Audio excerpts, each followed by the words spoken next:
Air conditioning on this 280 SL. This is a beautiful little car. Oh my God. This is in excellent condition. And if you just the door alone, I'm close too much. Oh, I'm speaking too soon. It closed good. Ah, there we go. It's a nice solid. When you hit it, click. That's a solid door. My God, all these years. Old phenolic case, still in excellent condition. So charge this one up. This is the story on this a year ago. He used it once, I guess, or less, and it goes into his fleet of vehicles he has that are like this. He has a whole bunch of antique. I think this is the guy with 800 vehicles. I'm not sure, 500, 800 old cars like this from the Philippines, and this is one that's sat here for a year. Now we only have 11 psi. We have what look like to still be original hoses in here. These were aftermarket dealer installed. We have the subcooling condenser right here. You can see the fins. You see those fins going in there? That's not the main condenser. The main condenser is back there. If you can see it right there, that's the main condenser, and this is the subcooling condenser located right here.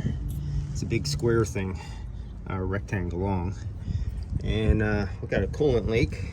But under the compressor, I found we got some dye down there. So we got a leak in there. I gotta let them know about their coolant leak, but we got a refrigerant dye leak at the compressor somewhere. It's not coming from the front shaft seal. It's coming somewhere off the case.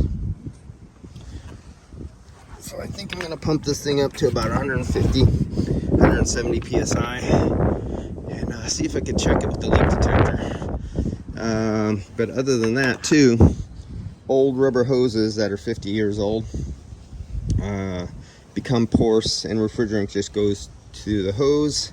These are flare fittings, and they usually had a little copper washer on them, and if somebody ever worked with them before, but I don't think anyone ever worked with these ones before, they would mess them up. They did do some hose rework. I do see new I used to do this years ago when somebody had a whole car like this, and if the fittings were originally way down there buried, I would just come up here to the hoses.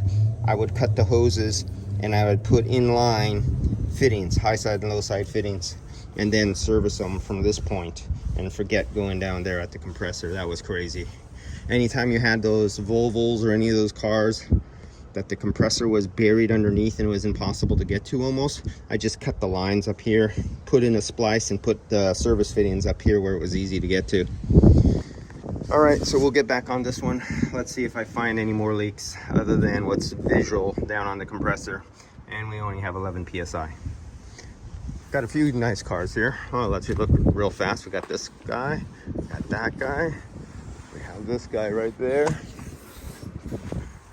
and a few nice ones, old ones over there.